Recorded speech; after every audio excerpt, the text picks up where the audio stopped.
دوستو یہ ہے دنیا کا سب سے خطرناک جیل جو سمندر کے بیچ ایک آئی لینڈ کے اوپر بنا ہوا ہے، اور یہ ہے وہ 3 خطرناک قیدی جو اس جیل سے فرار ہو گئے تھے۔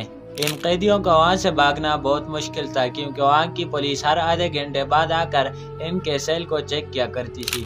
یہ جیل اتنی محفوظ تھی کہ اگر وہاں پر قیدیوں کو کھلا بھی چھوڑ دیا جاتا تو وہ تب بھی وہاں سے بھاگ نہیں سکتے تھے۔ بالفرض اگر کوئی قیدی وہاں سے بھاگ بھی جاتا تو تب بھی ان کے لیے 2 کلومیٹر سمندری فاصلہ بغیر کشتی یا بوٹ کے طے کر پانا ممکن نہیں تھا۔ اگر کوئی قیدی سمندر کو پار کرنے کی کوشش کرتا یا تو وہ ڈوب جاتا یا تو وہ پکڑا جاتا۔ دراصل ان تینوں قیدیوں کے پاس ایک سالڈ پلین تھا جس کی تیاری وہ 6 مہینوں سے کر رہے تھے۔ ان کا پلین اتنا خطرناک تھا کہ ان کے بھاگنے کے 10 گھنٹے بعد تک بھی پولیس کو یہ نہیں پتا چل سکا کہ قیدی فرار ہو گئے۔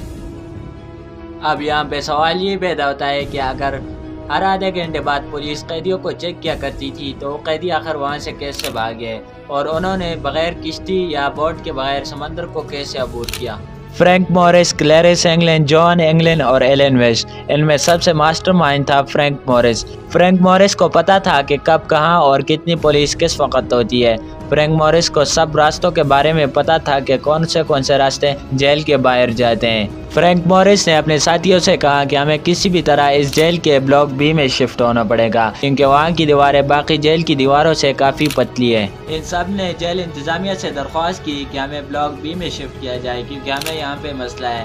جیل انتظامیہ نے ان کو بلاک بی میں شفٹ کروا دیا اور یہاں تک سب کچھ ان کے پلان کے مطابق ہو رہا تھا، لیکن آگے جو یہ کرنے جا رہے تھے وہ بہت مشکل تھا کیونکہ ان سب کو اپنے اپنے کمروں کی پچھلی دیوار میں ایک سوراخ کرنا تھا۔ ظاہر ہے ان کو جیل میں ڈرل مشین یا تھوڑا وغیرہ تو نہیں مل سکتا تھا۔ انہوں نے کچن سے چاقو اور کھانے کے چمچ وغیرہ چرا لیے تھے جس سے وہ دیوار توڑ سکیں، لیکن اب یہاں پہ مسئلہ یہ تھا کہ 24 گھنٹے پولیس آفیسر وہاں پہ گھومتے رہتے تھے اور ہر ایک سیل میں جھانک کر دیکھتے تھے۔ اگر پولیس آفیسر کو تھوڑا بہت بھی شک ہوتا ان کے اوپر یا دیوار توڑنے کی آواز ان کو آتی تو ان کا پورا پلان فیل بھی ہو سکتا تھا، لیکن فرینک کو اس سب کچھ کا پتا تھا۔ یہ سب کچھ فرینک نے پہلے سے ہی پلان کیا ہوا تھا۔ جیل میں ہر دوسرے دن ایک میوزیکل کلاس ہوتی تھی جس میں تمام قیدی نیچے گراؤنڈ میں چلے جاتے تھے اور وہاں پہ اسپیکرز میں گانے وغیرہ چلاتے تھے اور تمام پولیس آفیسر بھی گراؤنڈ میں موجود ہوتے تھے۔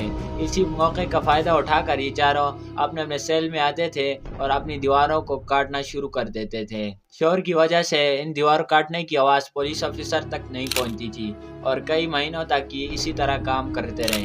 اگلا مسئلہ ان کو یہ آ رہا تھا کہ ان کو جیل سے رات کو بھاگنا تھا اور رات میں پولیس آفیسر ان کے سیل کو چیک کیا کرتے تھے۔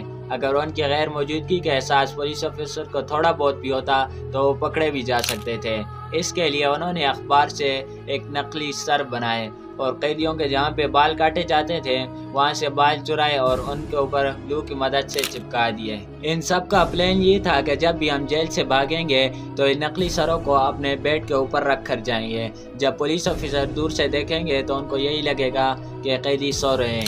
اب تک سب کچھ ان کے پلان کے مطابق ہو رہا تھا، لیکن ان کے پلان میں سب سے بڑا مسئلہ یہ آ رہا تھا کہ اگر یہ جیل سے بھاگ بھی جائیں تو 2 کلومیٹر لمبا اور گہرا سمندر کو پار کیسے کریں گے۔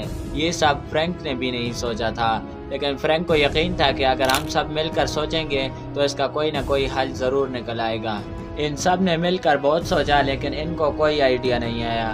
آخرکار 15 دن بعد ایلن ویسٹ کو ایک آئیڈیا آیا کہ پولیس آفیسر کے 9 رین کوٹ چرائے جائیں۔ 2 دن بعد جب میوزیکل کلاس ہوئی تو سب پولیس آفیسر نیچے گراؤنڈ میں چلے گئے اور یہ چپکے سے جا کر پولیس آفیسر کے 9 رین کوٹ چرا کر لے آئے۔ اب سب کچھ ان کے پلان کے مطابق ہو رہا تھا۔ اگلے ہی دن ایلن ویسٹ نے سوئی اور گلو کی مدد سے ان کوٹس کو آپس میں جوڑا جس میں ہوا بھر کر وہ آرام سے سمندر کو پار کر سکتے تھے۔ اب ان کو ایک صحیح موقع کا انتظار تھا۔ اب ان کی سب سے بڑی کوشش یہ تھی کہ انہوں نے دیوار کو کاٹ کر جو سوراخ بنایا ہے اس کو پولیس آفیسر سے چھپانا۔ اس کے سامنے وہ کبھی تکیہ وغیرہ رکھتے تھے، کبھی کوئی میوزیکل انسٹرومنٹ۔ اچانک ایک دن الکٹراز جیل میں کسی ایشو کی وجہ سے گارڈز کی تعداد بہت کم تھی۔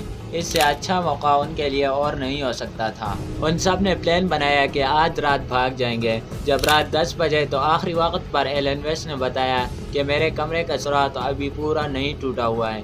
وہ سب حیران تھے کہ یہ سب کچھ انہوں نے پہلے ہمیں کیوں نہیں بتایا، لیکن اب وہ ایلن ویسٹ کا انتظار نہیں کر سکتے تھے کیونکہ اس سے زیادہ اچھا موقع ان کے لیے اور نہیں ہو سکتا تھا۔